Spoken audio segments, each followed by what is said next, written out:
एक सेकंड के लिए सोचिए, जब भी न्यूज़ में सुनते हो सरकार ने ये पॉलिसी बनाई या सुप्रीम कोर्ट ने ये जजमेंट दिया या इस देश में डेमोक्रेसी खतरे में है, क्या कभी सोचा है इन सब बातों के पीछे एक पूरी सोच, एक पूरा फ्रेमवर्क काम कर रहा होता है?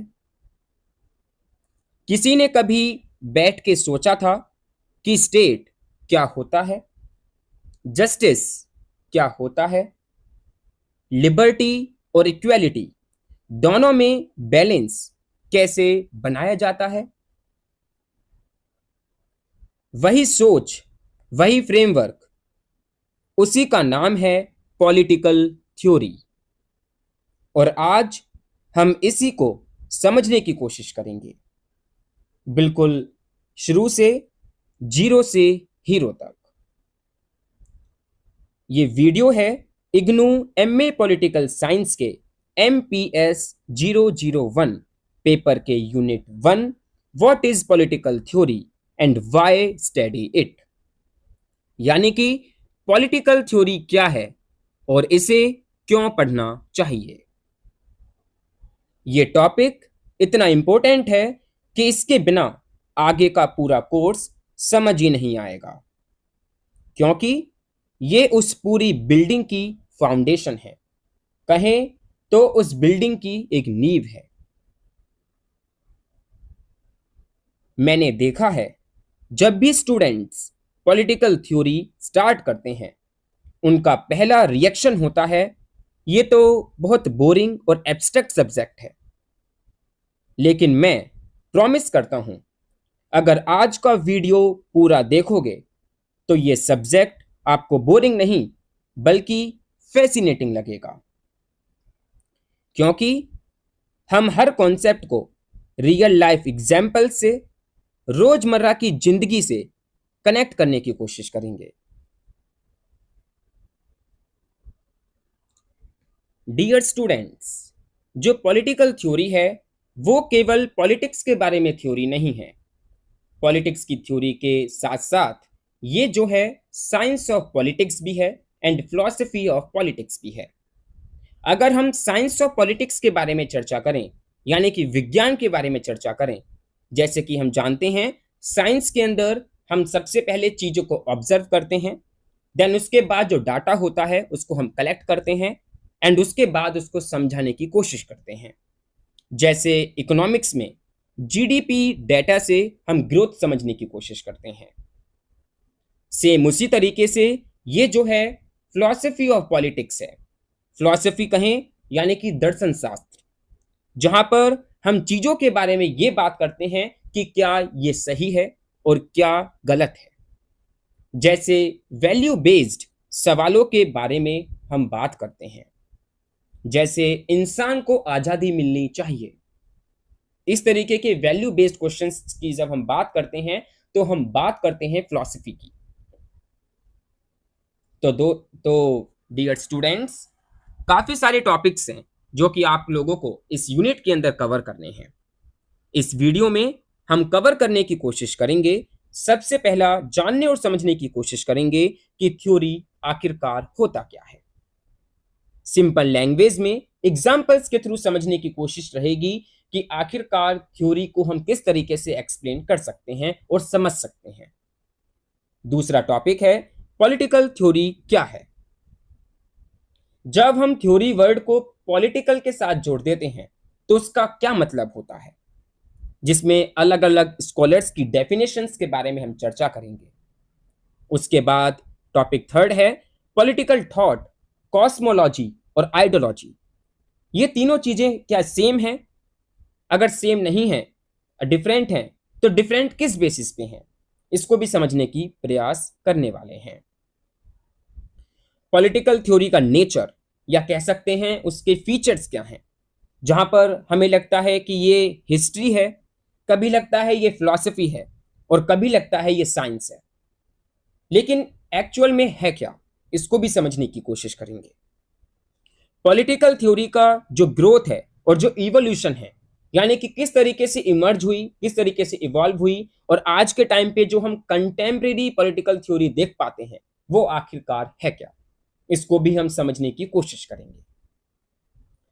एक बहुत बड़ा डिबेट जो कि नॉर्मेटिव वर्सेस इंपिरिकल थ्योरी के बीच है, काफी इंपॉर्टेंट है from the exam point of view, इसको भी हम डिस्कस करने का प्रयास करने वाले हैं।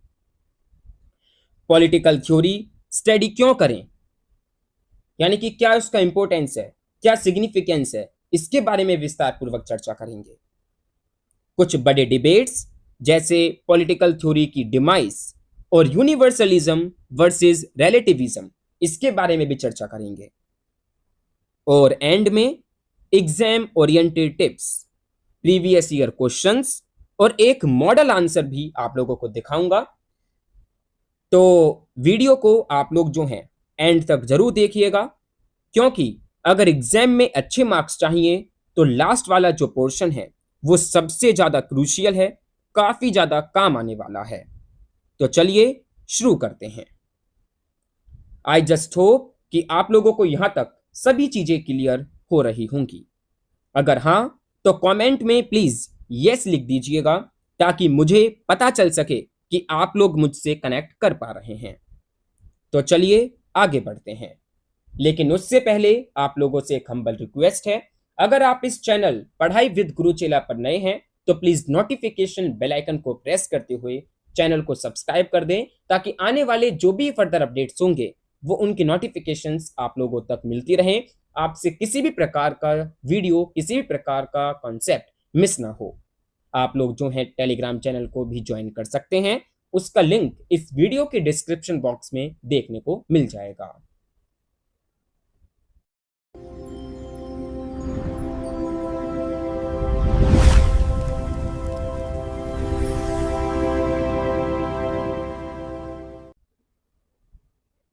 सो डियर स्टूडेंट्स, सबसे पहले शुरुआत करते हैं एक बेसिक सवाल से, जो कि है व्हाट इज थ्योरी। थ्योरी का मतलब होता क्या है। आप लोगों को बताऊं, ये जो वर्ड है ये आया है ग्रीक वर्ड थ्योरिया से।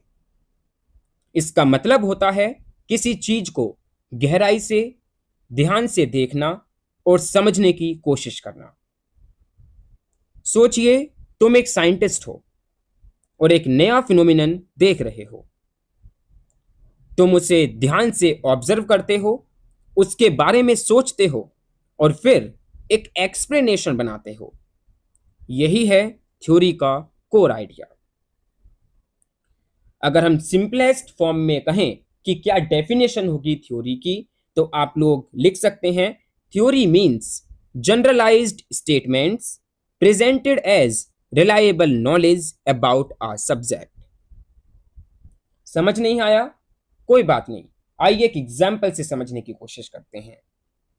मान लीजिए आप लोग जो हैं एक एग्जाम्पल लेते हैं, जैसे कि तुमने न्यूटन का ग्रेविटी का थ्योरी तो सुना ही होगा। न्यूटन ने क्या किया, उसने एप्पल गिरते हुए देखा और सोचा ये क्यों गिरा, और एक एक्सप्लेनेशन दी जो हर चीज पे अप्लाई होती है, चाहे वो एप्पल हो या प्लेनेट। ये एक थ्योरी है, क्योंकि ये सिर्फ एक इंसिडेंट की बात नहीं कर रही, बल्कि एक जनरल पैटर्न बता रही है जो हर जगह काम करता है। वहीं इसी चीज को अगर हम पॉलिटिकल साइंस में देखें तो पॉलिटिकल साइंस में भी वही चीज है। जब हम कहते हैं पावर करप्ट्स या डेमोक्रेसी मेजॉरिटी का रूल है, ये सब भी एक तरह की थ्योरेटिकल स्टेटमेंट्स हैं। एक स्कॉलर हैं एर्नोल्ड ब्रेक्ट, उन्होंने अपनी बुक व्हाट इज थ्योरी में बताया कि थ्योरी का मतलब होता क्या है। उनका कहना था a proposition or set of propositions designed to explain something with reference to data or interrelations not directly observed or not otherwise manifest. इसका मतलब बिल्कुल सिंपल है।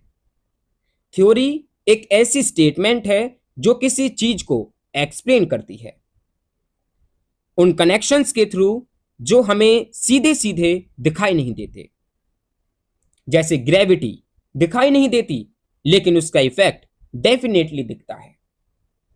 सेम वैसे ही पावर का जो स्ट्रक्चर है वो दिखाई नहीं देता सीधे सीधे, लेकिन उसका रिजल्ट, उसका जो आउटकम है, जैसे एक पार्टी का जीतना और एक पॉलिसी का पास होना, वो डेफिनेटली दिखता है।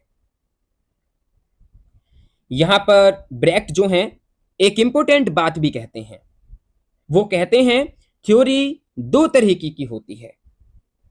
एक ब्रॉड सेंस में वो कहते हैं और दूसरा वो नैरो सेंस में कहते हैं। ब्रॉड सेंस में वो कहते हैं कि ये जो है एक थिंकर की पूरी टीचिंग है। वो कहते हैं a thinkers entire teaching on a subject, यानी कि उसके जो फैक्ट्स हैं, उसकी जो हिस्ट्री की अंडरस्टैंडिंग है, या कह सकते हैं कंसेप्शन ऑफ हिस्ट्री है, उसके जो वैल्यू जजमेंट्स हैं, उसके जो गोल्स हैं, उसके जो ऑब्जेक्टिव्स हैं, सब कुछ। और दूसरा नैरो सेंस में वो कहते हैं ये सिर्फ एक्सप्लेनेटरी थॉट है, सिर्फ वो पार्ट जो चीजों को केवल एक्सप्लेन करता है। याद रखिएगा, थ्योरी साइंस और फिलॉसफी दोनों का कॉम्बिनेशन है। अगर सिर्फ साइंस होगी तो थ्योरी सिर्फ फैक्ट्स कलेक्ट करेगी, एक्सप्लेन नहीं करेगी। लेकिन क्यों? और अगर सिर्फ फिलॉसफी होगी तो वो बहुत एब्स्ट्रैक्ट हो जाएगी, प्रैक्टिकल नहीं रहेगी। दैट्स वाई एक अच्छी थ्योरी दोनों का बैलेंस होती है। तो इसलिए मैंने आपको बताया कि जो थ्योरी है वो साइंस और फिलॉसफी दोनों का एक प्रॉपर कॉम्बिनेशन है। यहां पर एक और इंपॉर्टेंट डिस्टिंक्शन की चर्चा करें तो जो थ्योरी है वो प्रैक्टिस नहीं है, क्योंकि प्रैक्टिस में कहीं ना कहीं जो थिंकिंग है वो इन्वॉल्व होती है, लेकिन थ्योरी एक प्रॉपर फ्रेमवर्क देती है जो प्रैक्टिस में नहीं होती। और थ्योरी हाइपोथेसिस भी नहीं है। हाइपोथेसिस तो सिर्फ एक टेंटेटिव गैस होता है, जबकि थ्योरी में जो डेफिनिटीज हैं वो डेफिनेटली देखने को मिलती हैं। एक एस्टेब्लिश्ड जो समझ है, जो अंडरस्टैंडिंग है, वो होती है। उम्मीद करता हूं आपको ये स्लाइड जो है क्लियर हो रही होगी। आप लोगों को समझ में आ रहा होगा कि आखिरकार थ्योरी का एक्चुअल मीनिंग होता क्या है। थ्योरी का मतलब है ध्यान से देखना, एक्सप्लेन करना और एक जनरल पैटर्न बताना जो बार बार सच हो। अगर क्लियर है तो चलिए अब पॉलिटिकल थ्योरी की तरफ बढ़ते हैं, जो इसका अगला नेचुरल स्टेप है। सो डियर स्टूडेंट्स, अब जब हमने थ्योरी को समझ लिया है तो अब सीधा सा सवाल है कि पॉलिटिकल थ्योरी है क्या। What is political theory? Define. तो सबसे सिंपल तरीके से आप लोग सोचें, जब थ्योरी को पॉलिटिकल चीजों पे अप्लाई करते हैं, जैसे state, government, power, justice, liberty, तब वो बन जाती है पॉलिटिकल थ्योरी। चलिए अलग अलग स्कॉलर्स की डेफिनेशंस देखते हैं, क्योंकि एग्जाम में ये बहुत इंपॉर्टेंट है और इनको याद रखना काफी ज्यादा इजी भी है अगर एक एक करके आप लोग इनको समझने की कोशिश करें। सबसे पहले बात करते हैं जॉर्ज सबाइन की। वो कहते हैं पॉलिटिकल थ्योरी है disciplined investigation of political problems, यानी जो पॉलिटिकल प्रॉब्लम्स हैं उनकी एक डिसिप्लिन्ड, एक तरीके से सिस्टमेटिक स्टडी। सबाइन एक ब्रॉडर मीनिंग भी देते हैं। उनके हिसाब से पॉलिटिकल थ्योरी मतलब एनीथिंग अबाउट पॉलिटिक्स और रेलेवेंट टू पॉलिटिक्स, यानी पॉलिटिक्स से रिलेटेड कोई भी चीज, वो सब क्या है? पॉलिटिकल थ्योरी है।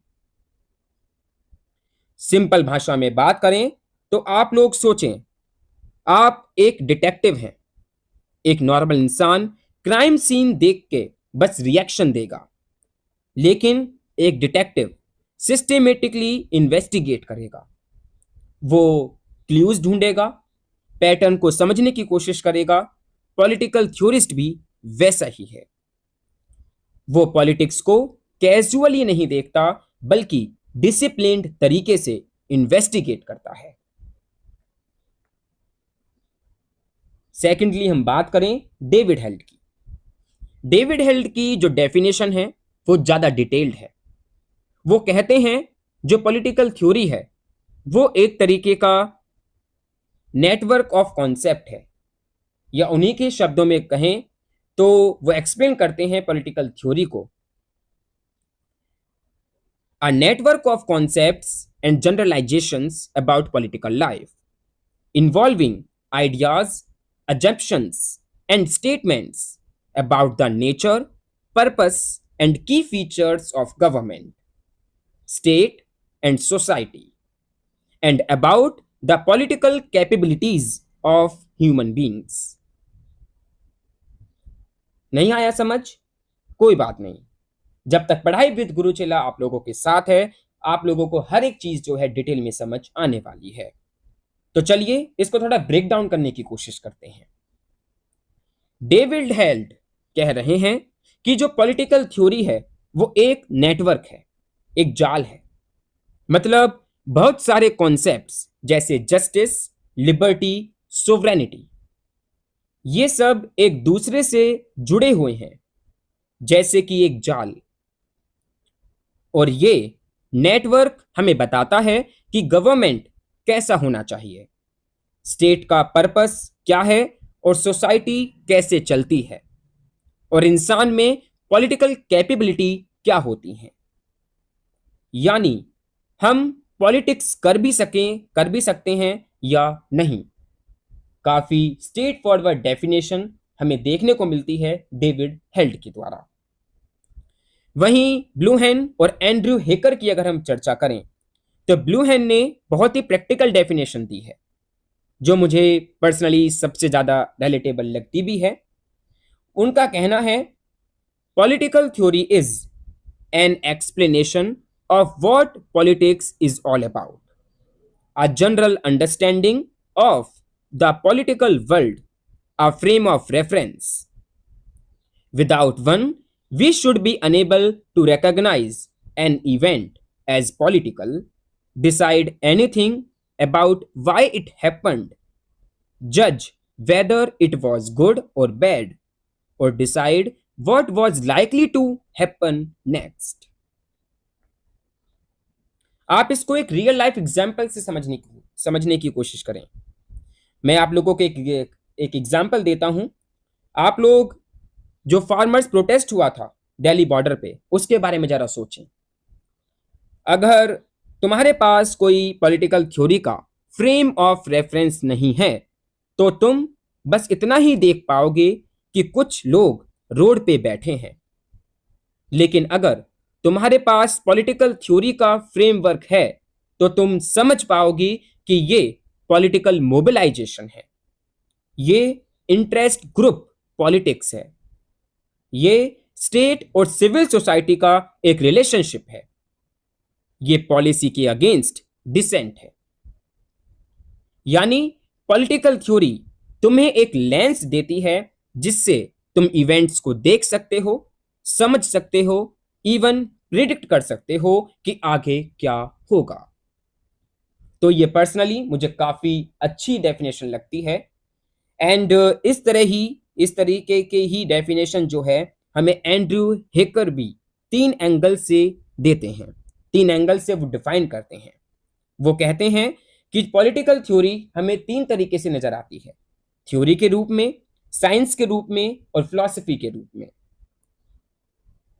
अगर थ्योरी के रूप में बात करें तो वो कहते हैं कि ये काफी ज्यादा डिसपैशनेट और डिसइंटरेस्टेड होती है, कोई बाइस नहीं होता है।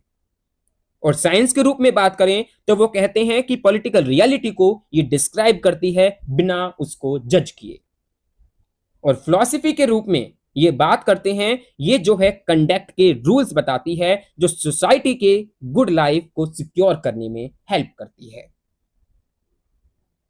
तो ये जो हैं काफी स्कॉलर्स के द्वारा डेफिनेशंस हैं जिनको आप डेफिनेटली लिख कर आ सकते हैं अपने एग्जाम में।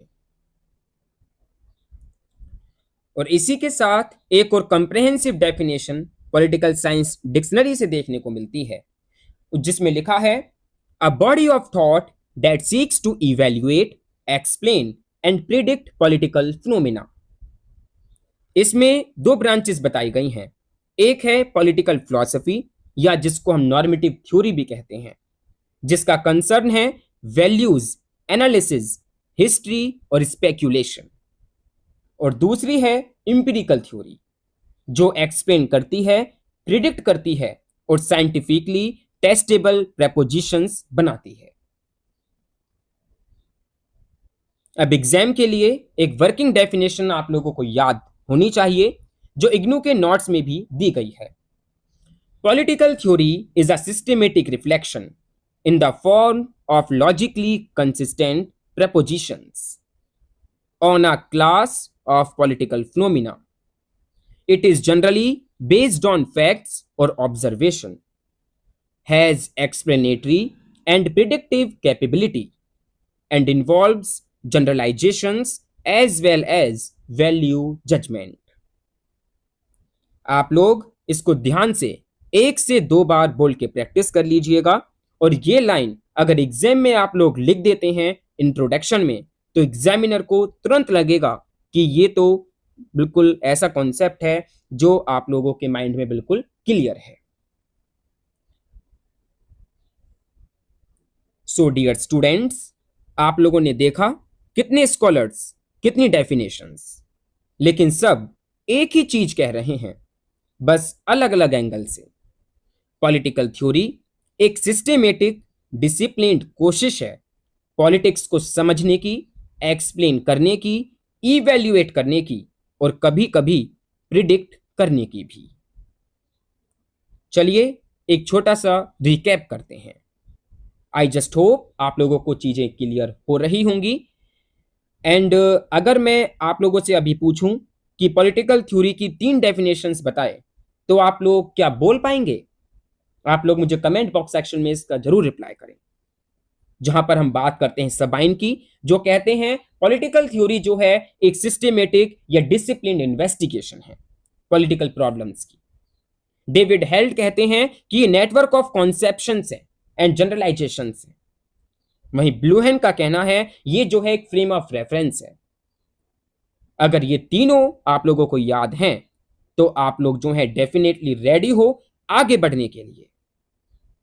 तो चलिए अब हम चलते हैं नेक्स्ट स्लाइड पर। ये जो सेक्शन है ये काफी इंपॉर्टेंट है, क्योंकि एग्जाम में distinguish between type questions definitely आते हैं और स्टूडेंट्स यहां कंफ्यूज हो जाते हैं। तो चलिए एकदम क्लियर कर देते हैं, और वो टॉपिक है theory versus thought, thought versus cosmology, cosmology versus ideology. तो सबसे पहले बात करते हैं पॉलिटिकल थॉट की। तो पॉलिटिकल थॉट की जब हम चर्चा करते हैं, तो ये जो है किसी पर्टिकुलर टाइम और स्पेस के कॉन्टेक्स्ट में पॉलिटिकल फिनोमिना पे रिफ्लेक्शन होता है। मतलब जब गांधी ने अपना पॉलिटिकल थॉट दिया, वो उस वक्त के इंडिया के कॉन्टेक्स्ट में था। ब्रिटिश रूल, फ्रीडम स्ट्रगल, उसके हिसाब से पॉलिटिकल थॉट प्रैक्टिस से डायरेक्टली जुड़ा होता है। जैसे एक डायलॉग जो अपने टाइम की प्रॉब्लम्स सॉल्व करने की कोशिश करता है। अगर मैं एग्जांपल दूं, तो आप लोग सोचें अंबेडकर का पॉलिटिकल थॉट कैसा था। वो उनके अपने समय की कास्ट बेस्ड डिस्क्रिमिनेशन, उनके अपने स्ट्रगल से निकला था, और यह कॉन्टेक्चुअल है, अपने टाइम और प्लेस से बंधा हुआ है। Second thing is cosmology. ये है नॉन थ्योरेटिकल रिफ्लेक्शंस जो बिलीफ्स और ट्रेडिशनल कल्चर पे बेस्ड होते हैं। ये हाईली लोकल और कॉन्टेक्चुअल होते हैं। एग्जाम्पल के तौर पे किसी ट्रेडिशनल समाज में राजा देवता का रूप है, ये एक बिलीफ है, कोई लॉजिकल या कोई टेस्टेड थ्योरी नहीं। थर्ड आती है आइडियोलॉजी। ये काफी इंटरेस्टिंग है। आइडियोलॉजी भी थ्योरीज से निकलती हैं, लेकिन इसमें लॉजिकल कंपोनेंट कम होता है और रीजन से कनेक्शन काफी कमजोर होता है। बेसिकली जो आइडियोलॉजी होती है उसमें रीजनिंग को, जैसा नोट्स में आप लोग देख सकते हैं, इग्नू के जो नोट्स हैं उसमें लिखा है, शॉर्ट सर्किट जो है वो कर दिया जाता है एक फिक्स्ड कंक्लूजन तक पहुंचने के लिए। कहने का मतलब यह है कि पहले से रिजल्ट डिसाइड होता है, फिर उसके अकॉर्डिंग रीजनिंग फिट की जाती है। और सबसे इंपॉर्टेंट बात यह कि आइडियोलॉजी को टेस्ट या फॉल्सिफाई नहीं किया जा सकता, जबकि साइंटिफिक थ्योरी को किया जा सकता है। आपको मैं एक एग्जांपल देकर समझाता हूं। जैसे कोई भी रिजिड पॉलिटिकल आइडियोलॉजी आप लोग लें, उसमें अक्सर पहले से यह मान लिया जाता है कि यह ही सही रास्ता है, और फिर हर फैक्ट को उसी कंक्लूजन की तरह मोड़ दिया जाता है। और यह पॉलिटिकल थ्योरी से अलग है, क्योंकि थ्योरी में हम एविडेंस देख के अपनी पोजीशन बदल भी सकते हैं, और आइडियोलॉजी में अक्सर ऐसा नहीं होता है। तो जो पॉलिटिकल थ्योरी है इन सब से ज्यादा रिगोरस है, ये सिस्टेमेटिक है, लॉजिकली कंसिस्टेंट है, और टेस्टेबल एंड फॉल्सिफाइएबल प्रेपोजिशंस बनाने की कोशिश करती है।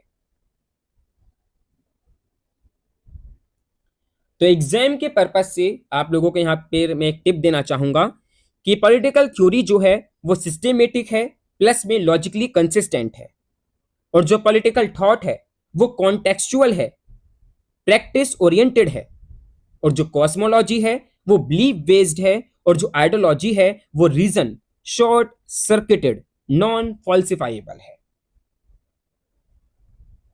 ये टेबल अगर तुम अपनी कॉपी में लिख लेते हो तो कोई भी डिस्टिंग्विश बिटवीन वाला जो क्वेश्चन है वो आसानी से आप लोग जो है सॉल्व कर पाएंगे।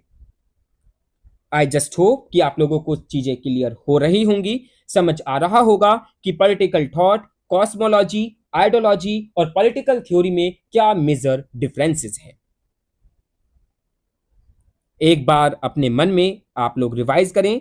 अगर मैं कहूं कि जो मनुस्मृति है, मनुस्मृति की एक ट्रेडिशनल बिलीफ वो क्या होगी?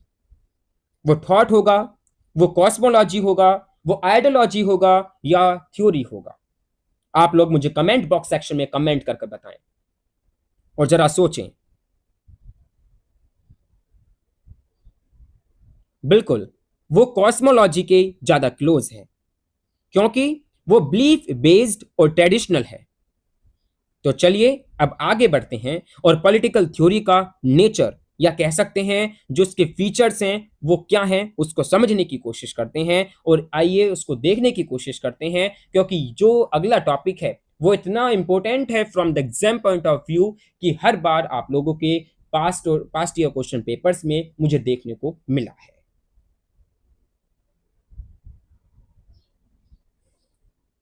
सो डियर स्टूडेंट्स, एक सवाल जहन में उठता है, और वो जहन में सवाल ये है कि इस पॉलिटिकल थ्योरी हिस्ट्री, फिलॉसफी और साइंस?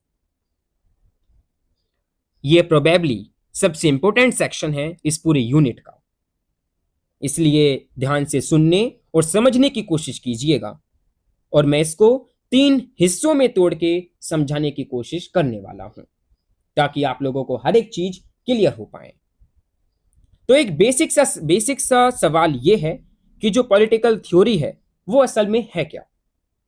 जैसे कि मैंने स्टार्टिंग में ही कहा, क्या ये फिलॉसफी है, क्या ये जो है हिस्ट्री है, ये क्या साइंस है?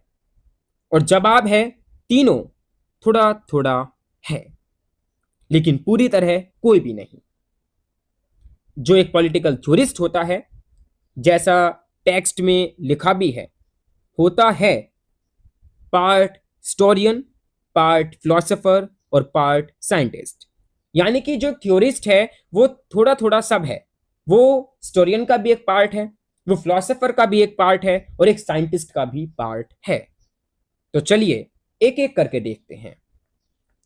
सबसे पहले समझते हैं political theory as history. George Sabine इस व्यू के स्ट्रॉन्ग सपोर्टर थे कि पॉलिटिकल थ्योरी हिस्ट्री है। लेकिन याद रखना, all history is not political theory और all political theory is not history. ये दोनों एक दूसरे से सबसेट नहीं हैं, ओवरलैप करते हैं बस। सोचिए, अगर तुम बिना हिस्ट्री जाने पॉलिटिकल थ्योरी पढ़ोगे तो वो होगा जैसे एक इमारत बिना नींव, यानी कि कह सकते हैं एक बिल्डिंग जो बिना फाउंडेशन के है। ऊपर से दिखेगी लेकिन गिर जाएगी। हिस्ट्री हमें बताती है कि कॉन्सेप्ट्स कैसे इवॉल्व हुए। जैसे लिबर्टी का मतलब आज जो है वही मतलब 200 साल पहले नहीं था। हिस्ट्री के बिना हम ये इवोल्यूशन समझ ही नहीं सकते हैं। एक प्रोफेसर हुए हैं एल.एस. राठौर, उन्होंने बहुत सुंदर बात कही है।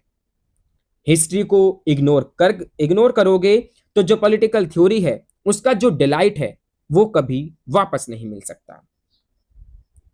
सबसे बेस्ट एग्जांपल अगर मैं आप लोगों को दूं, जो कि आप लोगों के नोट्स में भी मेंशन है, वो है कम्युनिज्म। टेक्स्ट में दिया गया एग्जाम्पल की अगर हम चर्चा करें तो प्लेटो का जो कम्युनिज्म है और जो मार्क्स का कम्युनिज्म है वो बिल्कुल अलग चीज है। अगर तुम सिर्फ वर्ड कम्युनिज्म पढ़ोगे बिना हिस्ट्री जाने तो तुम कंफ्यूज हो जाओगे। प्लेटो का जो कम्युनिज्म है उसके टाइम की ग्रीक सिटी स्टेट की प्रॉब्लम्स को सॉल्व करने के लिए था। गार्जियन क्लास के प्रॉपर्टी ना रखने से रिलेटेड था। अगर आपने नहीं देखा है तो आप लोग जो है जीरो से हीरो, जो वेस्टर्न पॉलिटिकल थॉट जो सीरीज हमारे चैनल पर ऑलरेडी चल रही है, उसके एपिसोड्स को आप लोग देख सकते हैं। वहां से आप लोगों को ये चीज क्लियर होने वाली है। तो मार्क्स का जो कम्युनिज्म है वो इंडस्ट्रियल रेवोल्यूशन के बाद की क्लास स्ट्रगल, कैपिटलिज्म के एक्सप्लॉयटेशन से निकलता था। वर्ड सेम है कम्युनिज्म, लेकिन जो मीनिंग है वो बिल्कुल डिफरेंट है। क्यों? क्योंकि कॉन्टेक्स्ट अलग है। एंड दैट्स व्हाई कहते हैं one can never understand a text without its context. Sabine 3 factors बताते हैं जो हर पॉलिटिकल थ्योरी में होते हैं। पहला फैक्टर है फैक्चुअल हिस्टोरिकल फैक्टर, यानी कि फैक्ट्स जो वो बेसिस बनाते हैं। दूसरा है कैजुअल फैक्टर, सर्कमस्टांसेस जिसमें जो थ्योरी है वो डेवलप होती है। और तीसरा फैक्टर है वैल्यूएशनल फैक्टर, मैसेज या वैल्यूज जो थ्योरी देती है। आई जस्ट होप आप लोगों को ये क्लियर हो गया होगा। दूसरी हम बात करते हैं कि पॉलिटिकल थ्योरी एज फिलॉसफी, यानी कि किस तरीके से पॉलिटिकल थ्योरी एक दर्शन शास्त्र है। तो ये एक दूसरा एंगल है जहां पर लियो स्ट्रॉस उन्होंने स्ट्रांगली एडवोकेट किया कि पॉलिटिकल थ्योरी फिलॉसफी है। उनके अकॉर्डिंग फिलॉसफी है quest for universal knowledge, for knowledge of the whole, यानी कि यूनिवर्सल नॉलेज की एक खोज है। सिंपलेस्ट फॉर्म में कहूं तो फिलॉसफी सिर्फ ये नहीं पूछती क्या है, इनफैक्ट वो पूछती है क्यों है और कैसा होना चाहिए। ये इवैल्यूटिव होती है, मतलब जज भी करते हैं कि क्या अच्छा है और क्या बुरा। इमैनुअल कांत की बात करें तो उनकी फिलॉसफी के 3 बड़े सवाल हमें कहीं ना कहीं देखने को मिलते हैं। वो 3 सवाल पूछते हैं और वो सवाल हैं व्हाट कैन आई नो, मैं क्या जान सकता हूं। और दूसरा सवाल व्हाट मस्ट आई डू, मुझे क्या करना चाहिए। और तीसरा what can I hope for, मुझे किस चीज की उम्मीद करनी चाहिए। ये तीनों सवाल पॉलिटिकल थ्योरी में भी कहीं ना कहीं छुपे हुए होते हैं। जब हम पूछते हैं स्टेट क्या होना चाहिए, जस्टिस कैसा होना चाहिए, तो ये सब फिलोसफिकल सवाल हैं। और लियो स्ट्रॉस के according political theory as philosophy एक अटेम्प्ट है, एक कोशिश है truly to know both the nature of political things and the right or the good political order. मतलब सिर्फ ये नहीं कि स्टेट कैसा है, बल्कि स्टेट कैसा होना चाहिए, ये आइडियल क्या है। इसलिए प्लेटो ने आइडियल स्टेट की बात की, एरिस्टोटल ने बेस्ट पॉसिबल स्टेट की बात की, और ये सब फिलॉसफी है, क्योंकि ये values, ideals ought to be की बात करते हैं, सिर्फ एज इट इज की नहीं। अब हम तीसरा टॉपिक उठाते हैं जो कि है पॉलिटिकल थ्योरी एज साइंस। ये एक तीसरा एंगल है जहां पर स्कॉलर्स की बात करें तो Arthur Bentley, George Catlin, David Easton और रॉबर्ट डाल, इन्होंने कहा पॉलिटिकल थ्योरी एक साइंस है। लेकिन यहां एक बहुत इंपॉर्टेंट क्वेश्चन ये है कि एग्जाम में लिखना चाहिए पॉलिटिकल थ्योरी केमिस्ट्री, फिजिक्स या मैथमेटिक्स जैसा एग्जैक्ट साइंस नहीं है। सोचिए, फिजिक्स में एक लॉ है जैसे ग्रेविटी, ये हर जगह हर वक्त सच है। न्यूटन के टाइम भी सच थी और आज भी सच है। लेकिन पॉलिटिक्स में ऐसा नहीं है। कॉलिन हे ने एक बहुत अच्छी लाइन कही है, मैं आपको सुनाता हूं। वो क्या है? उन्होंने कहा, the nature of the economic and the political is different after Keynes and Marx in a way that the physical and the natural is not after Newton and Einstein. मतलब जैसे ही हमने इकोनॉमिक्स को नया समझा, खुद इकोनॉमिक्स का nature ही बदल गया। लेकिन ग्रेविटी न्यूटन के बाद भी वही ग्रेविटी है जो आइंस्टीन के बाद भी वही है, बस हमारी अंडरस्टैंडिंग बेटर हुई है। स्कॉलर आर भास्कर ने 3 रीजंस दिए हैं कि सोशल साइंसेज नेचुरल साइंसेज से अलग क्यों है। वो कहते हैं सोशल स्ट्रक्चर्स इंडिपेंडेंटली एग्जिस्ट नहीं करते, वो एक्टिविटीज पे डिपेंड करते हैं जो उन्हें गवर्न करती हैं। वो कहते हैं कि सोशल स्ट्रक्चर्स एजेंट की अपनी अंडरस्टैंडिंग पे डिपेंड करते हैं। मतलब लोग जो सोचते हैं वो कर रहे हैं, उसका भी रोल होता है। और तीसरा, सोशल स्ट्रक्चर्स सिर्फ रिलेटिवली एंड्यूरिंग होते हैं, परमानेंट नहीं। ये टाइम के साथ बदल सकते हैं। जैसे मैरिज यानी कि शादी एक सोशल स्ट्रक्चर है, ये सिर्फ तभी एग्जिस्ट करता है जब लोग उसको मानने और प्रैक्टिस करते हैं। अगर लोग जो हैं स्टॉप कर दें तो स्ट्रक्चर खत्म हो जाएगा। लेकिन जो ग्रेविटी है, चाहे कोई माने या ना माने, काम करती रहेगी। यही एक फर्क है नेचुरल साइंस और सोशल साइंस में। लेकिन फिर भी जो पॉलिटिकल थ्योरी है वो साइंस है, इस सेंस में कि ये स्टडी, ऑब्जर्वेशन और सिस्टेमेटिक एनालिसिस पे बेस्ड होती है। ये न्यूट्रल, डिस्पैशनेट और ऑब्जेक्टिव नॉलेज जनरेट करने की कोशिश करती है, जैसा कॉलिन हे कहते हैं। तो फाइनल बात यह है कि पॉलिटिकल थ्योरी एक ट्रायंगल है।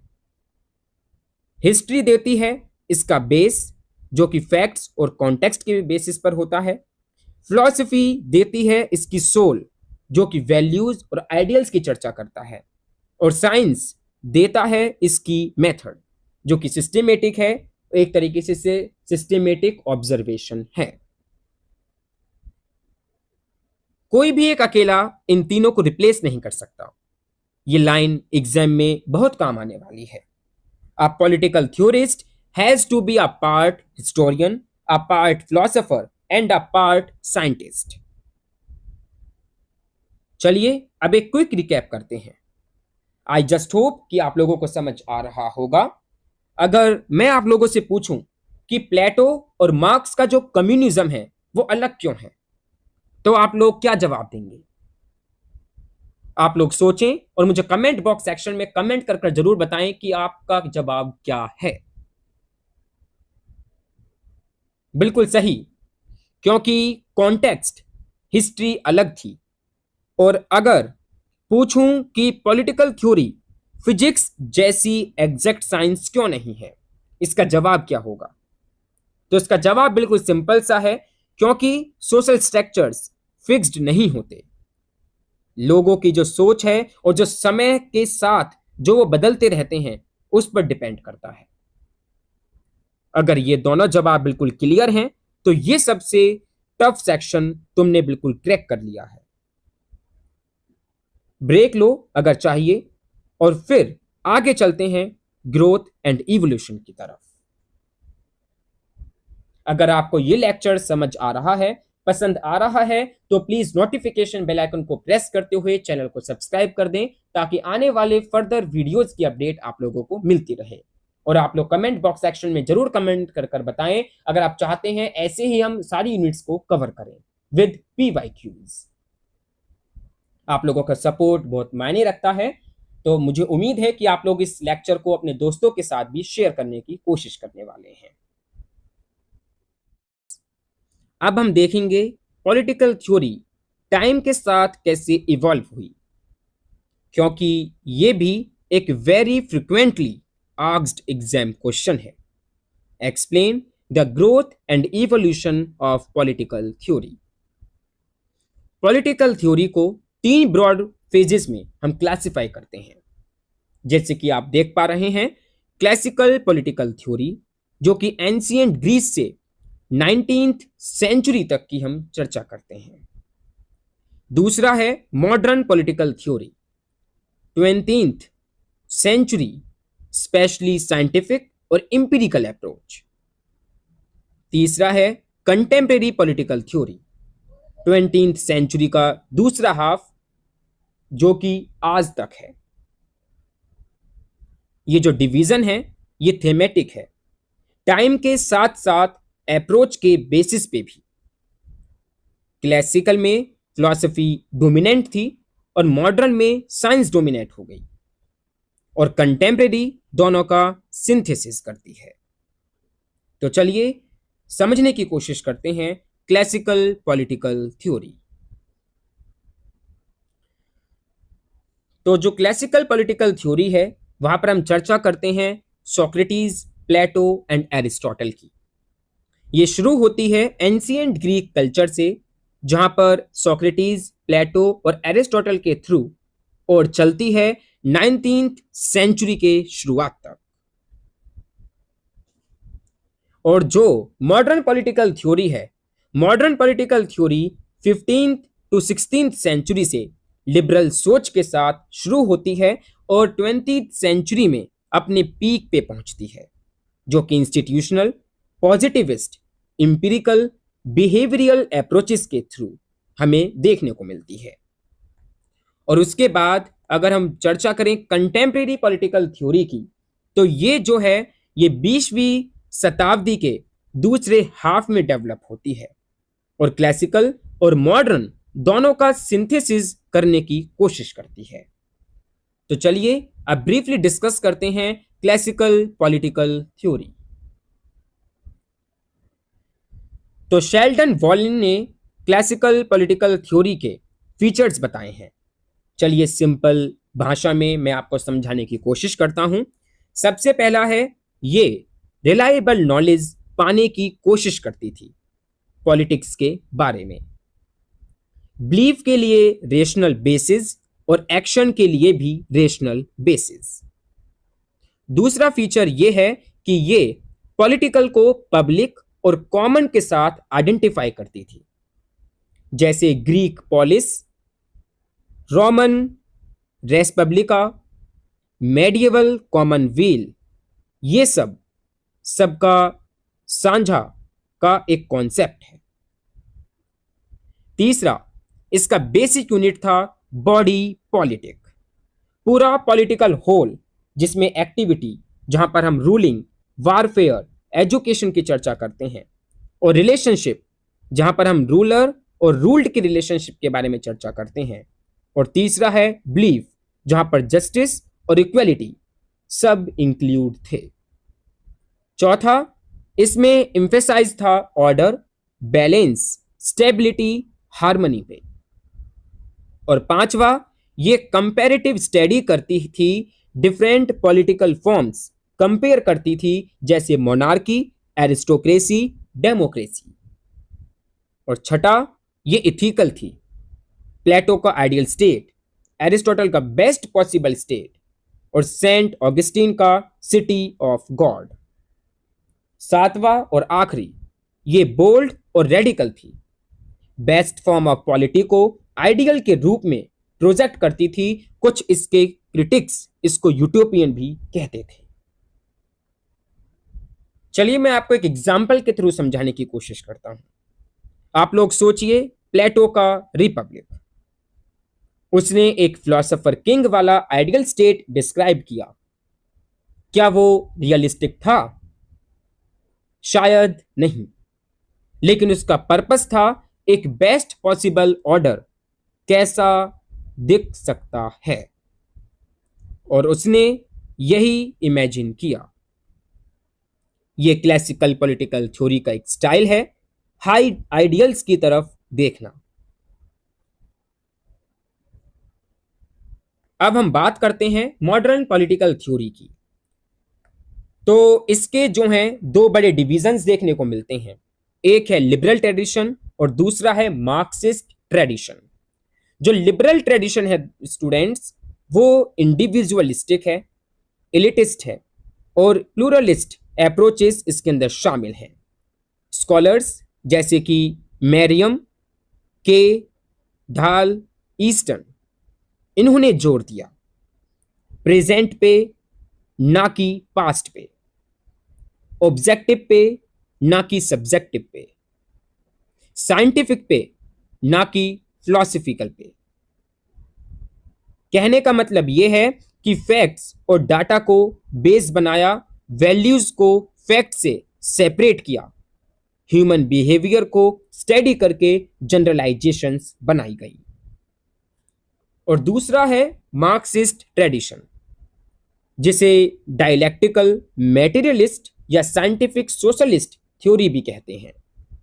ये सोसाइटी में चेंज को एक्सप्लेन करती है स्ट्रगल बिटवीन अपोजिट्स के थ्रू, जैसे प्रोडक्शन के रिलेशंस और प्रोडक्टिव फोर्सेस के बीच टेंशन। ये बताती है कैसे सोसाइटी कैपिटलिस्ट से सोशलिस्ट और सोशलिस्ट से कम्युनिस्ट स्टेज में मूव करती है। समझाने की कोशिश करूं तो जो मॉडर्न पॉलिटिकल थ्योरी का जो मूल मंत्र था वो ये था कि जो दिखता है, जो टेस्ट हो सकता है, उसी पे फोकस करो। जैसे अगर तुम कहते हो वोटर्स किस बेसिस पे वोट करते हैं, मॉडर्न पॉलिटिकल थ्योरी कहेगी चलो सर्वे करते हैं, डाटा को कलेक्ट करते हैं, फिर जनरलाइज करते हैं, और ये एक इंपिरिकल अप्रोच है।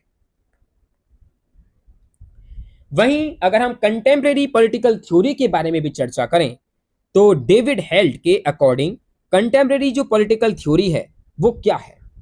ये जो है हिस्ट्री ऑफ पॉलिटिकल थॉट के थ्रू टेक्स्ट को उनके हिस्टोरिकल कॉन्टेक्स्ट में देखती है, कॉन्सेप्ट्स का एनालिसिस करती है, जैसे सोवरेनिटी, डेमोक्रेसी, जस्टिस के मीनिंग्स को सिस्टेमेटिकली क्लासिफाई करती है, और तीसरा हमारी मॉरल और पॉलिटिकल एक्टिविटीज के अंडरलाइंग स्ट्रक्चर को इलेबोरेट करती है। ये एब्स्ट्रैक्ट थ्योरेटिकल सवालों और पर्टिकुलर पॉलिटिकल इश्यूज दोनों को एड्रेस करती है और फाउंडेशनलिज्म की क्रिटिक करती है, पोस्ट मॉडर्निस्ट और लिबरल दोनों एंगल्स से। फॉर्मल मॉडल्स बनाती है, economics, rational choice theory, game theory से इंस्पायर्ड है, and at last political science के डिसिप्लिन के थ्रू ऑब्जर्वेशन और इंपिरिकल जनरलाइजेशंस पे बेस्ड थ्योरी बनाती है। तो डेविड हेल्ट इसको समराइज करते हुए कहते हैं कि जो कंटेम्प्रेरी पॉलिटिकल थ्योरी है वो फिलोसफिकल है, यानी कि कंसेप्चुअल और नॉर्मेटिव है। इंपिरिकल एनालिटिक है, यानी कि अंडरस्टैंडिंग और एक्सप्लेनेशन है। कह सकते हैं स्ट्रेटेजिक है, और हिस्टोरिकल है, यानी कि मीनिंग्स का इवोल्यूशन ट्रैक करती है। नए आइकॉन्स आप लोगों को याद रखने हैं, जहां पर हना आर्डेंट, जॉन रॉल्स, माइकल फोको और कह सकते हैं जोर्गन हैबरमास, और एक गोल्डन एग्जाम्पल जॉन रॉल्स की आ थ्योरी ऑफ जस्टिस 1971। ये कंटेम्प्रेरी पॉलिटिकल थ्योरी का एक बैलेंस्ड और सिंथेसाइज्ड एग्जाम्पल माना जाता है। इसमें नॉर्मेटिव और इंपिरिकल दोनों का मिक्सचर देखने को मिलता है।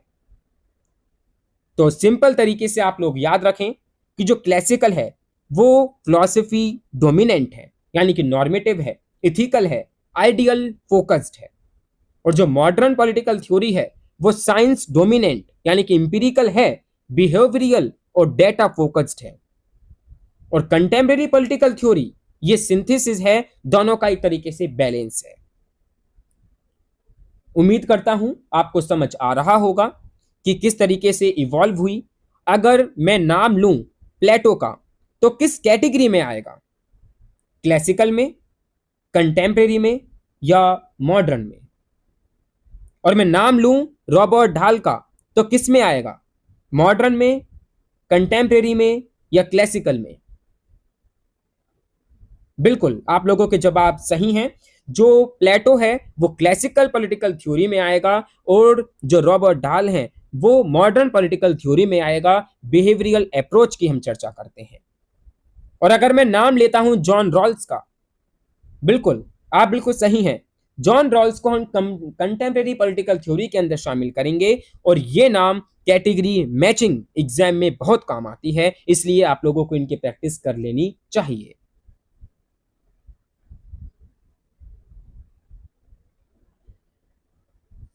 सो डियर स्टूडेंट्स, अब एक ऐसा डिबेट आता है जो कि काफी इंपॉर्टेंट है from the exam point of view, जो कि आप लोगों ने BA honours political science semester 1 में भी कवर किया होगा, लेकिन आइए एक बार उसको समझने की कोशिश करते हैं।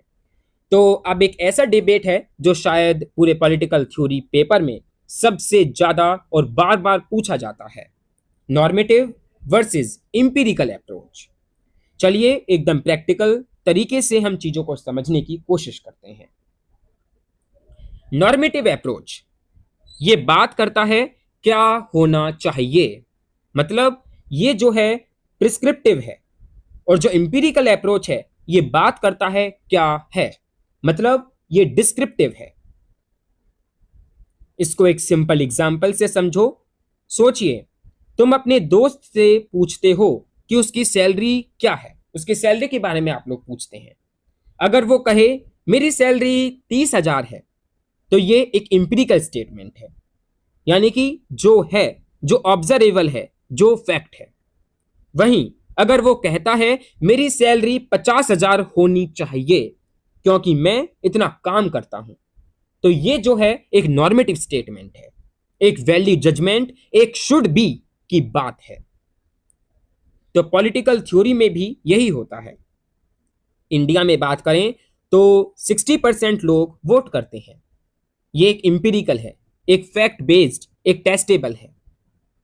हर नागरिक को वोट करना चाहिए क्योंकि ये डेमोक्रेसी की रिस्पॉन्सिबिलिटी है।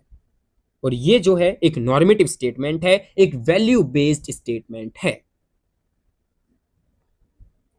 आप लोग पूरा कंपैरिजन देख सकते हैं। आप अपनी स्क्रीन पर ये टेबल देख पा रहे हैं, इसका स्क्रीनशॉट आप लोग लेकर रख सकते हैं।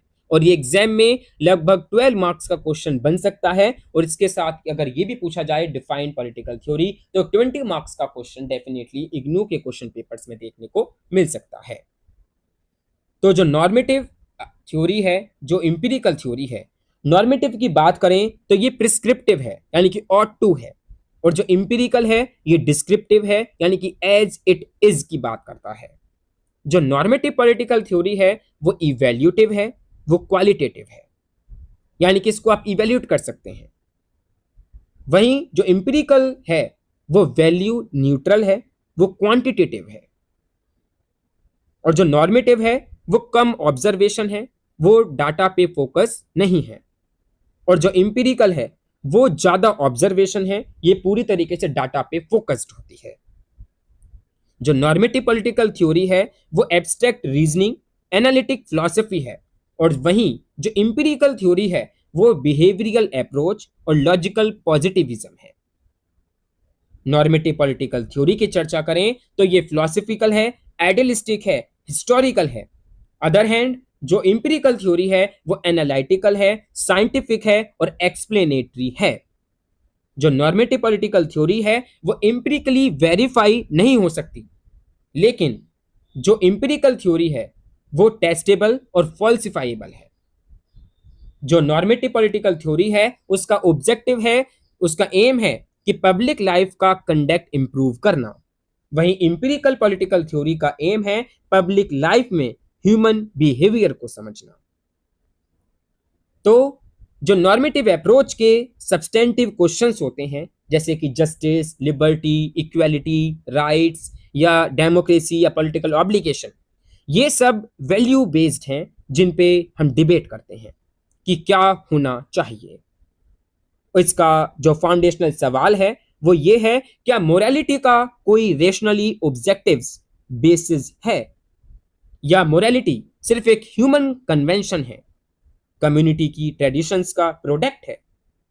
वहीं दूसरी तरफ इंपिरिकल अप्रोच जो बिहेवियरलिज्म और लॉजिकल पॉजिटिविज्म से जुड़ा हुआ है, ये कहता है कि कोई भी प्रेपोजिशन सिर्फ तभी वैलिड है जब वो इंपिरिकली वेरीफाई हो सके या फिर वो डेफिनेशन के थ्रू ट्रू हो। एनालिटिक स्टेटमेंट्स जैसे बैचलर मतलब अनमैरिड मैन।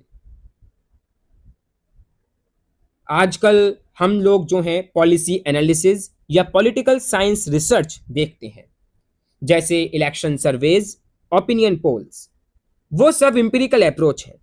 लेकिन जब हम रिजर्वेशन पॉलिसी सही है या गलत या कैपिटल पनिशमेंट होना चाहिए या नहीं डिस्कस करते हैं तो वो एक नॉर्मेटिव अप्रोच है।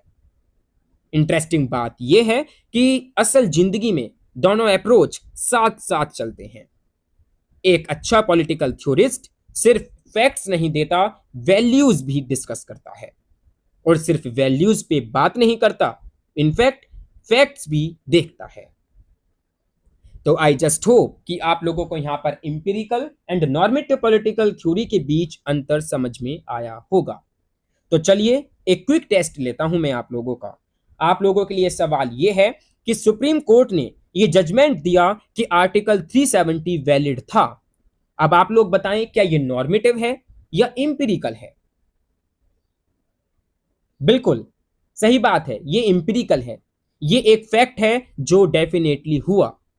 लेकिन अगर मैं कहूं आर्टिकल 370 हटना सही था या गलत, यह एक नॉर्मेटिव है क्योंकि इसमें वैल्यू जजमेंट है। क्लियर है सब चीजें?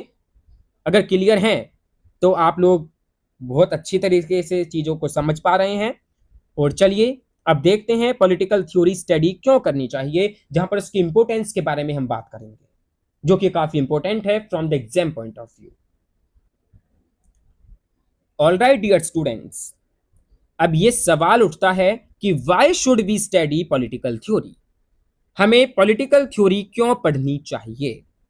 इग्नू के ऑलमोस्ट हर अटेम्प्ट में PYQ में आया है, इसलिए इस सेक्शन को बहुत ध्यान से समझने की कोशिश कीजिएगा और ये एग्जाम के लिए एक गोल है। तो सबसे पहले एक सिंपल सवाल खुद से पूछिए, अगर तुम्हें कोई नया मोबाइल फोन यूज करना हो बिना मैनुअल पढ़े तो क्या करोगे? Trial and error definitely. कभी कभी काम कर जाएगा, कभी गलती हो जाएगी। और पॉलिटिकल थ्योरी एक मैनुअल की तरह है जो हमें पॉलिटिक्स को समझने, जज करने और बेहतर डिसीजंस लेने में मदद करती है। डेविड हेल्ड के अकॉर्डिंग पॉलिटिकल थ्योरी के साइंस के रूप में 3 फंक्शंस हैं। पहला फंक्शन है सिग्निफिकेंट पॉलिटिकल वेरिएबल्स आइडेंटिफाई करना और उनके रिलेशंस को डिस्क्राइब करना, जैसे पावर, अथॉरिटी, लेजिटिमेसी, इन्हें समझना और इनके बीच कनेक्शन को ढूंढना। दूसरा है एक थ्योरेटिकल फ्रेमवर्क बनाना जिस पे कंसेंसस हो, ताकि अलग अलग रिसर्चर्स, यानी कि जो खोज करता है या कह सकते हैं जो रिसर्च करते हैं, वो अपने रिजल्ट्स कंपेयर कर सकें और वेरीफाई कर सकें। तीसरा है रिसर्च को ज़्यादा रिलायबल बनाना, एक कंसिस्टेंट सेट ऑफ कॉन्सेप्ट्स को प्रोवाइड करके। लेकिन पॉलिटिकल थ्योरी सिर्फ साइंस नहीं है, इसलिए इसके टास्क जो हैं फिलॉसफी के रूप में भी देखने को मिलते हैं। जॉन रॉल्स के अकॉर्डिंग पॉलिटिकल थ्योरी एक ब्रांच है मॉरल फिलॉसफी की। इसका टास्क है जनरल प्रिंसिपल्स को डेवलप करना, सोशल स्ट्रक्चर इवेल्युएट करने के लिए और एप्रोप्रिएट इंस्टीट्यूशंस डिजाइन करना। कुछ स्कॉलर्स जैसे चार्ल्स टेलर, विलियम कॉनोली कहते हैं पॉलिटिकल थ्योरी कंटेम्पलेटिव और रिफ्लेक्टिव इंक्वायरी है।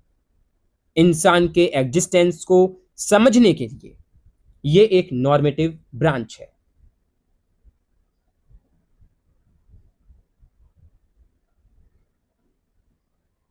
नॉर्मेटिव ब्रांच नहीं है। वहीं माइकल जो वल्जर हैं वो कहते हैं कि जो पॉलिटिकल थ्योरी है वो एक पर्टिकुलर कम्युनिटी के सेल्फ अंडरस्टैंडिंग को आर्टिकुलेट करती है। मतलब ये कि ये जो है म्युनिसिपल है, अपनी कम्युनिटी के कॉन्टेक्स्ट में इंटरेक्ट करती है। और रिचार्ड रॉर्ट्री कहते हैं कि जो पॉलिटिकल थ्योरी है उसको टेंटेटिव, एक्सप्लोरेटरी और कन्वर्सेशनल और ओपन माइंडेड और आयरोनिक होना चाहिए।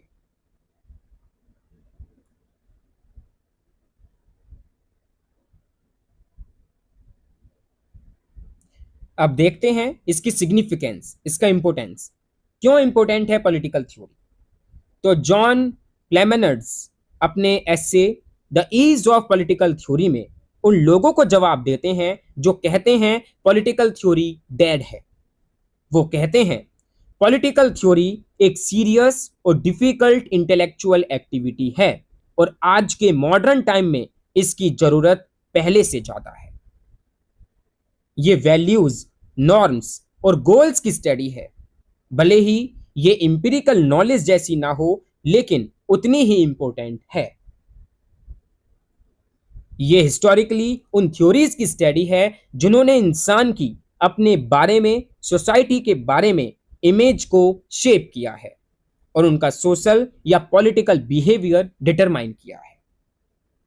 इसमें एक आइडियोलॉजी का एलिमेंट होता है, चाहे वो इल्यूजन हो, लेकिन अगर ये इल्यूजन्स ना होते तो सोशल डेवलपमेंट जैसा हुआ है वही नहीं होता। पांचवा, ये कहते हैं कि ये एक coherent system of principles produce करती है जो हमें एप्रोप्रिएट पॉलिटिकल एक्शन की तरफ गाइड करे। प्लेमनार्ड्स एक इंटरेस्टिंग एनालॉजी देते हैं। पॉलिटिकल थ्योरिस्ट ऑनेस्ट कह सकते हैं कि जो एक ऑनेस्ट या एक ईमानदार जो दुकानदार है उसकी तरह नहीं होते, जो सारा सामान दिखा के कस्टमर पे छोड़ देते हैं चूज करने के लिए।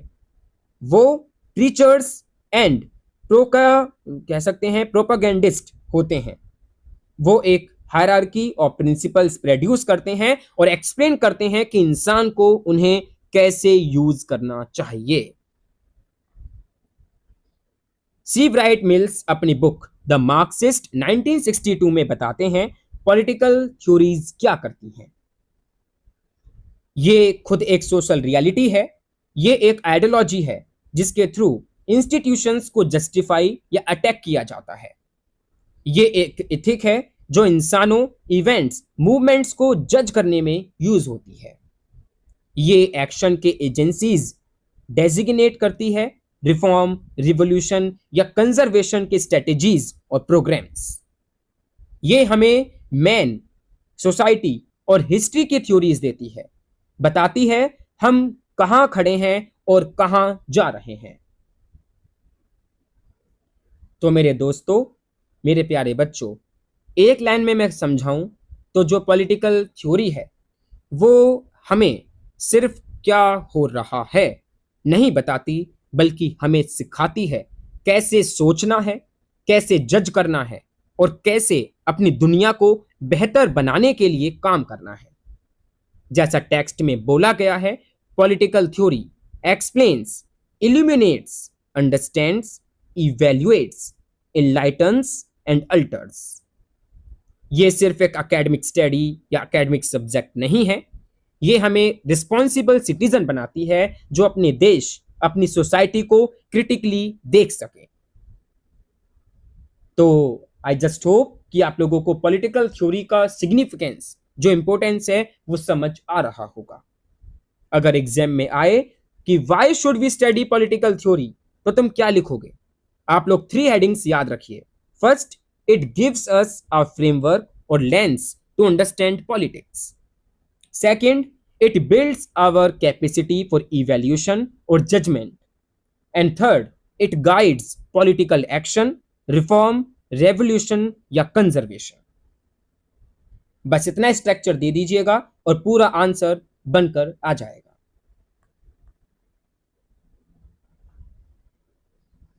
सो दोस्तों, मेरे प्यारे बच्चों, अब एक थोड़ा ड्रामेटिक सवाल है कि क्या पॉलिटिकल थ्योरी मर चुकी है? सुनने में अजीब लगेगा, लेकिन 1950s में बहुत सारे स्कॉलर्स ने यह सीरियसली क्लेम किया था। चलिए इसी डिबेट को समझते हैं, क्योंकि यह भी एग्जाम में आता है। तो बिहेवियरल रेवोल्यूशन के वक्त 1950s में बहुत सारे पॉलिटिकल साइंटिस्ट ने पॉलिटिकल थ्योरी की डिक्लाइन या डेथ डिक्लेयर कर दी। कौन कौन थे ये स्कॉलर्स, आइए आपको बताते हैं। First one is David Easton. अपने article the decline of political theory 1953 में 4 फैक्टर्स बताते हैं। पहला है हिस्टोरिसिज्म, दूसरा है मॉरल रिलेटिविज्म, तीसरा है साइंस और थ्योरी के बीच कंफ्यूजन, और चौथा है हाइपरफैक्चुअलिज्म, मतलब बहुत ज्यादा फैक्ट्स कलेक्ट करना बिना उन्हें इंटरप्ट किए। और दूसरे स्कॉलर हैं पीटर लेज़लैट। 1956 में डिक्लेयर किया political philosophy is dead. Third हैं रॉबर्ट डाल। 1958 ने इन्होंने कहा पॉलिटिकल थ्योरी इज डेड। और पीटर लेज़लैट ने कहा था पॉलिटिकल फिलॉसफी इज डेड। और लास्ट हैं नेल राइमर। इन्होंने कहा political theory in the dog house है, मतलब इग्नोर की जा रही है। तो देखिए 1960s में होता क्या है। 1960s में एक और बड़ा डॉक्ट्राइन आया, end of ideology. Daniel Bell ने 1960 में अपनी बुक में आर्ग्यू किया कि अच्छे सोसाइटी और वैल्यूज के बारे में बड़े सवाल ऑलरेडी सॉल्व हो चुके हैं, अब नया कुछ डिस्कस करने को नहीं बचा। इसे SM लिप्सेट और रेमंड आरन ने भी सपोर्ट किया था। लेकिन हर डिक्लाइन के बाद एक रिवाइवल भी आता है। दांते जर्मिनो अपनी book beyond ideology the revival of political theory 1967 में आर्ग्यू करते हैं कि पॉलिटिकल थ्योरी का डिक्लाइन पॉजिटिविज्म और आइडियोलॉजी के डोमिनेंस की वजह से हुआ था, लेकिन रिवाइवल पॉसिबल है और वक्त ने उन्हें सही भी साबित किया। आज पॉलिटिकल थ्योरी एक जिंदा, एक एक्टिव फील्ड है। सोचिए 1960s में कहा गया पॉलिटिकल थ्योरी डेड है, लेकिन उसी के बाद 1971 में जॉन रॉल्स की अ थ्योरी ऑफ जस्टिस आती है, जिसने पूरी दुनिया में पॉलिटिकल फिलॉसफी को वापस से जिंदा कर दिया। तो ये दिखाता है कि सब्जेक्ट्स डाई नहीं होते, बस उनके जो फॉर्म है वो बदलते हैं।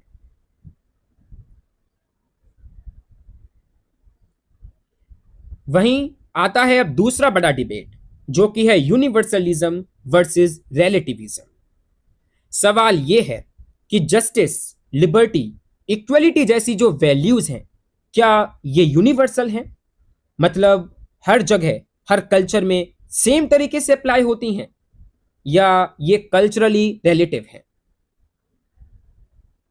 बहुत सारे इन कॉन्सेप्ट्स को प्राइमरली वेस्टर्न थिंकर्स ने प्रपाउंड किया।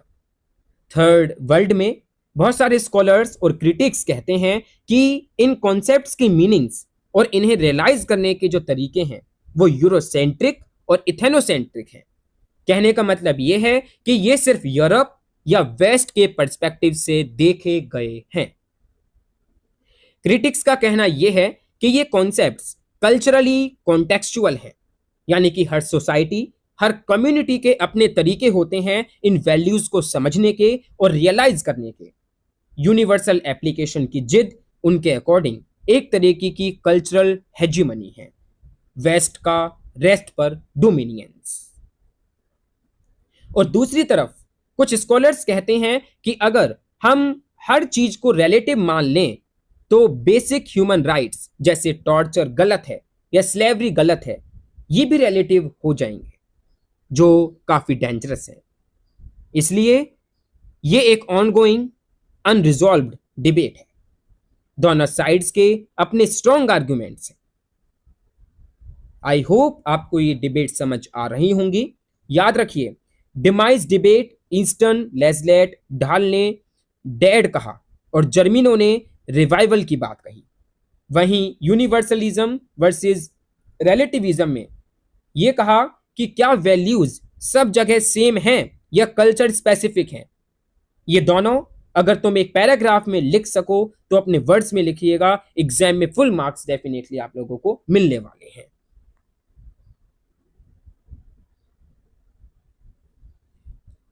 तो दोस्तों और मेरे प्यारे बच्चों, अब वो पार्ट आता है जिसका सबको इंतजार था।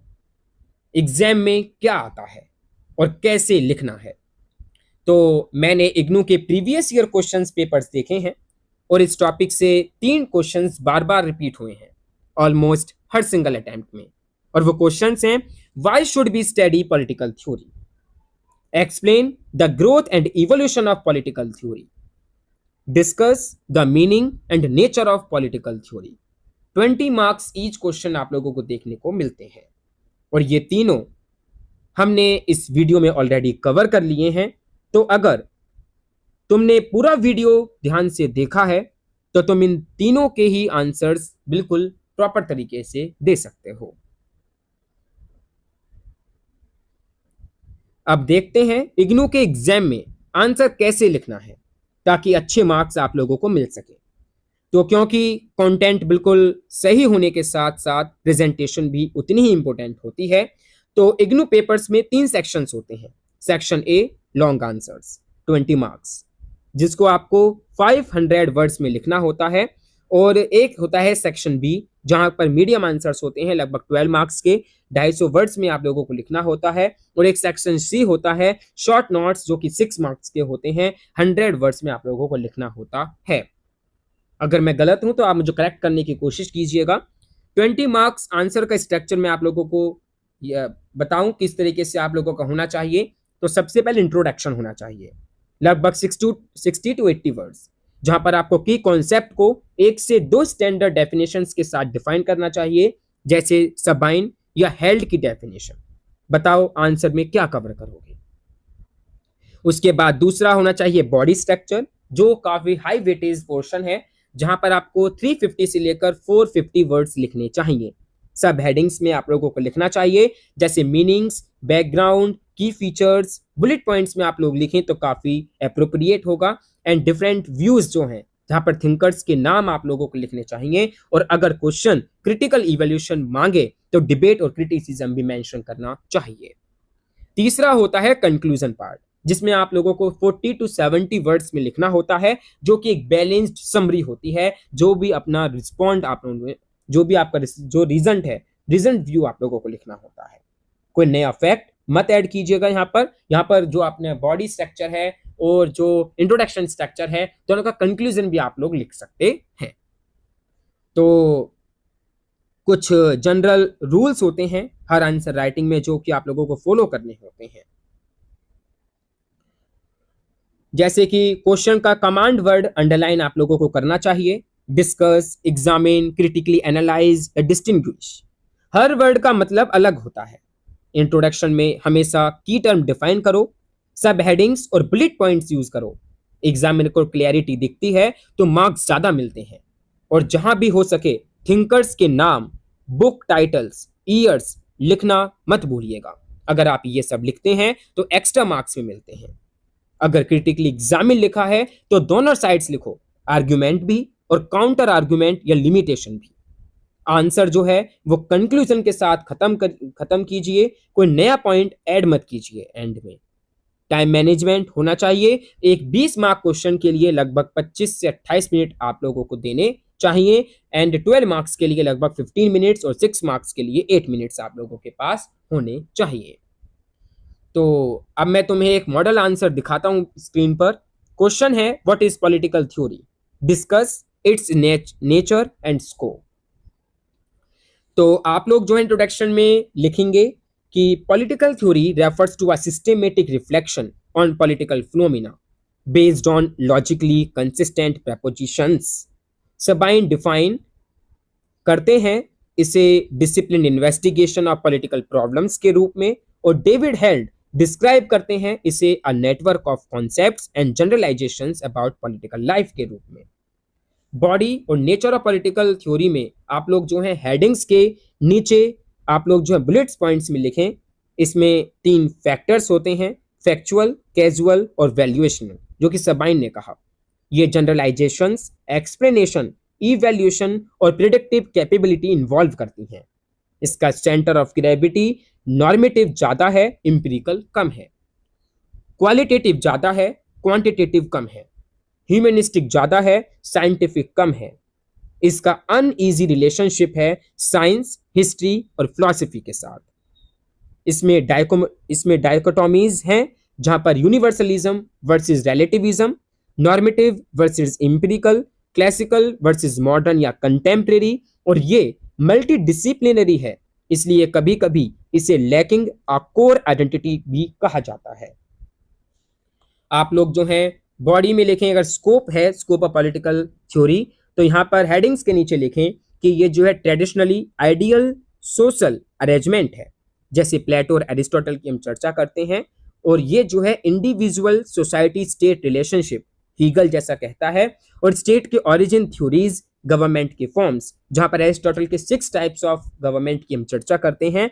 ये नॉर्मेटिव वैल्यूज जैसे जस्टिस, लिबर्टी, इक्वलिटी और रोल्स का जैसे कि हम चर्चा करते हैं।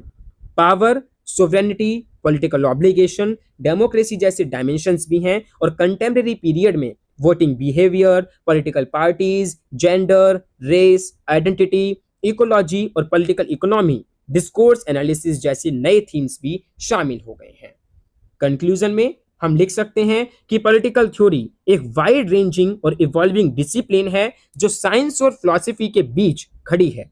थोड़ा ज्यादा फिलॉसफी की तरफ झुकाव के साथ इसका नेचर नॉर्मेटिव है, लेकिन इंपिरिकल कंसर्न को भी रिफ्लेक्ट करता है। और इसका स्कोप क्लासिकल गुड लाइफ का सवालों के लेकर कंटेम्प्रेरी आइडेंटिफाई और पावर की डिबेट्स तक फैला हुआ है। सो देखा कितना क्लीन स्ट्रक्चर्ड आंसर बना। इसी फॉर्मेट को आप लोग फॉलो करें हर क्वेश्चन के लिए और तुम्हारे मार्क्स डेफिनेटली इंप्रूव होंगे। तो एग्जाम से पहले ये चेकलिस्ट आप लोगों को जरूर खुद से पूछना है कि क्या मैं पॉलिटिकल थ्योरी को 2 अलग अलग डेफिनेशंस में डिफाइन कर सकता हूं ऑथर नेम्स के साथ? क्या मैं पॉलिटिकल थॉट, कॉस्मोलॉजी और आइडियोलॉजी में एक एक लाइन में फर्क बता सकता हूं? क्या मुझे नॉर्मेटिव वर्सेस इंपिरिकल के कम से कम 4 पॉइंट्स याद हैं? क्या मुझे कम से कम 2 क्लासिकल और 4 मॉडर्न थिंकर्स और 4 कंटेम्प्रेरी न्यू आइकन्स के नाम याद हैं? क्या मुझे डिमाइस ऑफ पॉलिटिकल थ्योरी वाले स्कॉलर्स के नाम, उनकी बुक्स या आर्टिकल्स और ईयर्स याद हैं? क्या मैं यूनिवर्सलिज्म और रिलेटिविज्म डिबेट को यूरोसेंट्रिज्म के आर्गुमेंट के साथ एक्सप्लेन कर सकता हूं? क्या मुझे कम से कम एक डायरेक्ट कोटेशन याद है सबाइन, ब्रेक्ट या हेल्ड का एक्स्ट्रा मार्क्स के लिए? अगर इन सारे सवालों का जवाब हाँ है तो मेरे प्यारे बच्चों, मेरे प्यारे दोस्तों, तुम इस यूनिट के लिए 100% रेडी हो। 100% क्या हो, आप रेडी हो। तो चलिए पूरी वीडियो को एक बार क्विकली रिकैप करते हैं। थ्योरी मतलब सिस्टेमेटिक जनरलाइज्ड नॉलेज, जो चीजों को एक्सप्लेन करती है। Political theory, Sabine held blue hand की डेफिनेशन, सबका कोर आइडिया सेम है, पॉलिटिक्स को समझने का एक systematic framework. Political thought, cosmology, ideology से पॉलिटिकल थ्योरी ज्यादा रिगोरस और लॉजिकली कंसिस्टेंट है। पॉलिटिकल थ्योरी का जो नेचर है वो 3 पिलर्स पर बेस्ड है, जो हिस्ट्री, फिलॉसफी और साइंस को एक्सप्लेन करता है और तीनों को एक कॉम्बिनेशन शो करता है। ग्रोथ और इवोल्यूशन, क्लासिकल से मॉडर्न से कंटेम्प्रेरी तक। नॉर्मेटिव वर्सेस इंपीरिकल, यानी कि क्या होना चाहिए वर्सेस क्या है। And why study political theory, तो हमें फ्रेमवर्क देती है, जजमेंट की कैपेसिटी देती है और एक्शन की तरफ गाइड करती है। बड़े डिबेट्स जहां पर हम डिमाइस ऑफ पॉलिटिकल थ्योरी और यूनिवर्सलिज्म वर्सेस रिलेटिविज्म की चर्चा करते हैं। और एंड में एग्जाम स्ट्रेटेजी, पीवाईक्यूज और मॉडल आंसर। तो दोस्तों, मैं जानता हूं ये टॉपिक थोड़ा हैवी था और लंबा वीडियो मैंने आप लोगों के लिए बनाया ताकि सब कुछ एक ही लेक्चर में कवर हो सके। तो काफ़ी सारे नाम हैं, बहुत सारी डेफिनेशंस थी, लेकिन अगर तुमने पूरा वीडियो ध्यान से देखा है, मैं गारंटी करता हूं अब तुम्हारे पास इस यूनिट का पूरा सॉलिड कंसेप्चुअल क्लैरिटी है। और याद रखिए, ये यूनिट 1 पूरे पॉलिटिकल थ्योरी पेपर की फाउंडेशन है। अगर ये क्लियर है तो आगे की सारी units, liberty, equality, justice, democracy, सब कुछ इजीली कनेक्ट होगा। अगर वीडियो हेल्पफुल लगा है तो लाइक जरूर करना, दोस्तों के साथ शेयर जरूर करना जो इग्नू एमए पॉलिटिकल साइंस कर रहे हैं। और अगर कोई डाउट है तो कमेंट सेक्शन में जरूर पूछना, मैं रिप्लाई करने की पूरी कोशिश करूंगा। अगले वीडियो में हम यूनिट 2 पे मिलेंगे जो कि डेमोक्रेसी पर बेस्ड है। बस इतना ही आज के लिए। पढ़ते रहिए, समझते रहिए और सबसे इंपॉर्टेंट बात, अपने खुद के वर्ड्स में रिवाइज करते रहिए, वो बहुत इंपॉर्टेंट है। क्योंकि पॉलिटिकल थ्योरी कोई रट्टाफिकेशन से नहीं बल्कि समझ से आती है। मिलते हैं अगले वीडियो में। वीडियो को देखने के लिए आप सभी का तहे दिल से धन्यवाद।